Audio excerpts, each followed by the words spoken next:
ሰላም ጤና ይስጥልኝ። የተወደዳችሁና የተከበራችሁ የዚህ ቻናል ተከታታዮች እንኳን ደህና መጣችሁ። ዛሬ እውነተኛ የሆነ ታሪክ ነገር ግን እርስዎ ቢሆኑ ምን ያደርጋሉ ብሎ የተወዛገበበትን እርስዎ ቢሆኑ ምን ያደርጋሉ በሚል ርዕስ ይዤላችሁ መጥቻለሁ። ታሪኩን ከተከታተላችሁት በኋላ ኮሜንታችሁ አስፈላጊ ስለሆነ አስተያየታችሁን ኮሜንት ላይ አስቀምጡልኝ። ወደ ታሪኩ ከመግባቴ በፊት እንደተለመደው ላይክ እና ሰብ አድርጋችሁ ጀምሩ። ወደ ታሪኩ ልግባላችሁ። ልጁ እንዳለኝ ከሆነ ወይም ባለ ታሪካችን እንዳለኝ ከሆነ ከልጅቷ ጋር የተዋወቅነው በሶሻል ሚዲያ ነው ይላል። በሶሻል ሚዲያ ለ1 ዓመት ያህል ተዋውቀናል። በጓደኝነትም ተቀራርበናል። ነገር ግን በዚህ ሁላ ጊዜ በውሸት ማንነት ነበር የቀረበችኝ። የሷ ባልሆነ ማንነት ነበር የቀረበችኝ። እኔም የነገረችኝ ሁሉ እውነት ስለመሰለኝና ሁልጊዜ ቁጭ ብላ ቢሆንም እማያት ቀን በቀን ከጓደኝነት ወደ ፍቅር አደገ ግንኙነታችን ይላል። እኔም እንዳፈቀርኳት ካመንኩ በኋላ ለፍቅር ጠየቅኳት።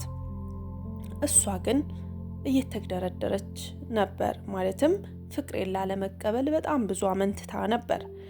የሴት ወጉ ነው በሚል ከታገስኳት ከ6 ወር በኋላ አመት በጓደኝነት ከዛ ጓደኝነቴ ወደ ፍቅር ከተቀየረ ደግሞ ለ6 ወር ቆይተን ከ6 ወር በኋላ ጨቅጭቂያት ወይም ደግሞ እሷ ጋር ያለው የጓደኝነት ስሜት እንደኔ ወደ ፍቅር ሲገባ ግን ሁለታችንም በፍቅር ወደቅን ይላል። የጠየኳትን የፍቅር ጥያቄ ተቀበለችኝ። ነገር ግን እስከ ዛሬ እንዳትቀበለኝ ያደረጋት ወይም ደግሞ የያዛት የራሷ የሆነ ምክንያት እንዳለ አብራ ነገረችኝ። ምክንያትሽ ምንድነው? ማወቅ እፈልጋለሁ አልኳት። ላለመናገር ብዙ ብታመነታም ነገር ግን የነገረችኝ ፈጽሞ ያልጠበቅኩት ነገር ነበር። በጣም ከባድ ነገር ነበር የነገረችኝ።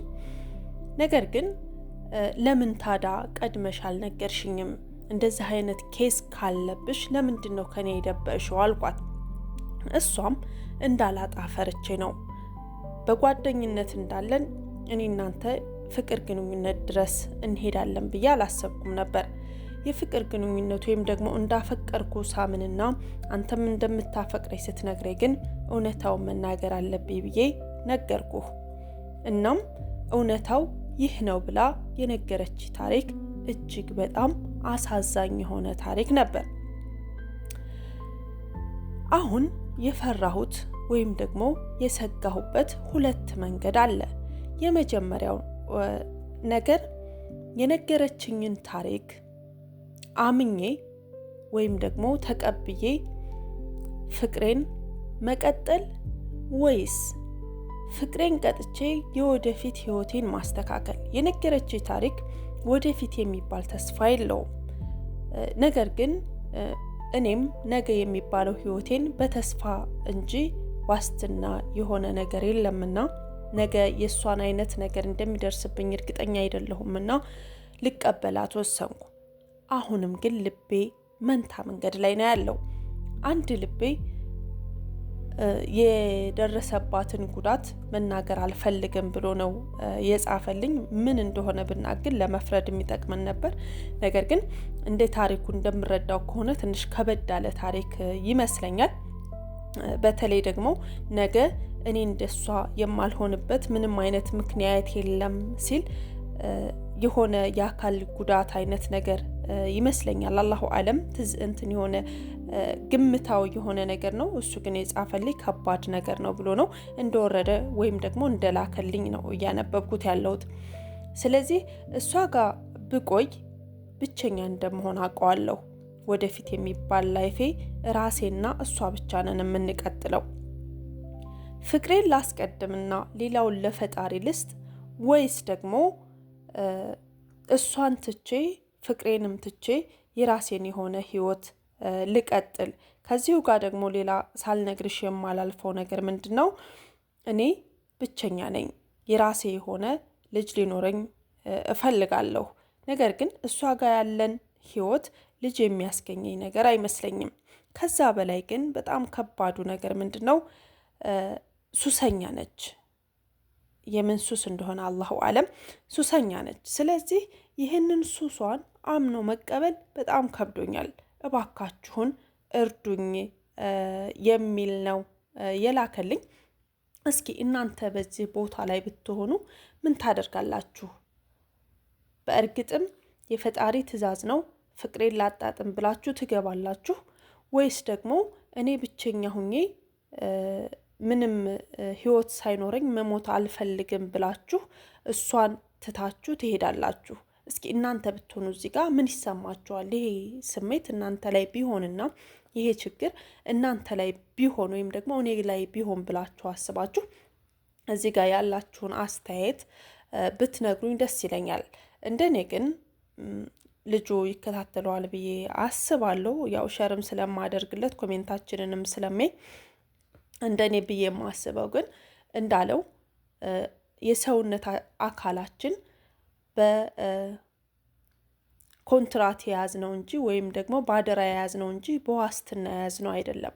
ዛሬ የያዝነው ነገር ነገ የሚጠፋ ነገር ነው።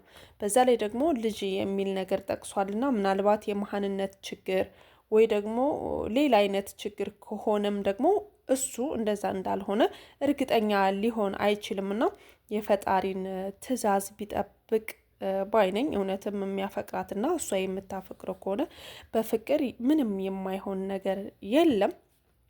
ፍቅር ሁሉን ነገር ያሸንፋል።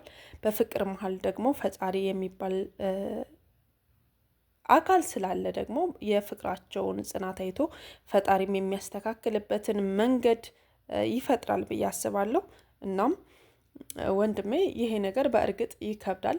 የሰው ልጅ ወደፊት የሚባል ተስፋ ከሌለው ዛሬ መኖሩ ትርጉም አልባ ነው። ነገር ግን ወደፊታችንን የምናሳምረውም የምናጠቁረውም የምናበራውም ራሳችን ነን። የሆነ በጨለማ መንገድ እያየ ነው ከሆነ በጨለማነቱ ይቀጥላል። ነገር ግን ያለችንን ጭላንጭል የሆነች ብርሃን እያየን ደግሞ ትልቅ ብርሃንን እየፈለግን ከሄድን ደግሞ እዛ ብርሃን ላይ የማንደርስበት መንገድ የለም ብዬ አስባለሁ።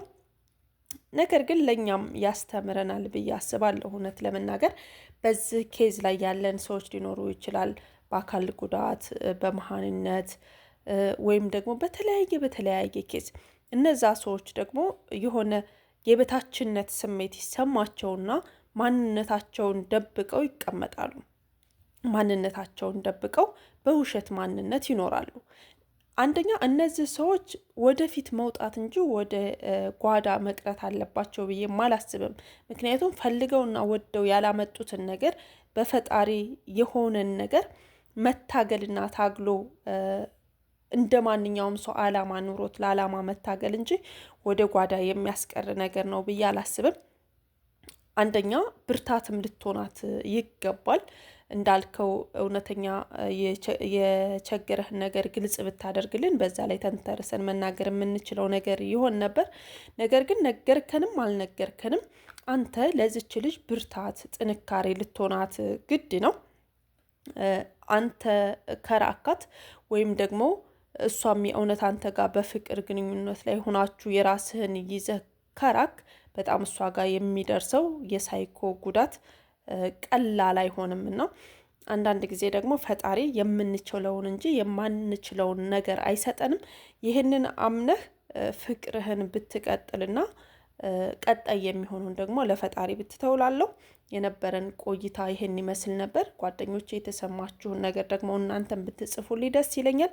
ለዛሬ የነበረን ቆይታ ይሄን ይመስላል። በቀጣይ እስከምንገናኝ ድረስ ሰላማችሁ ብዝት ይበልልኝ። ላይክ እና ሰብ ማድረጋችሁ እንዳትረሱ ባይ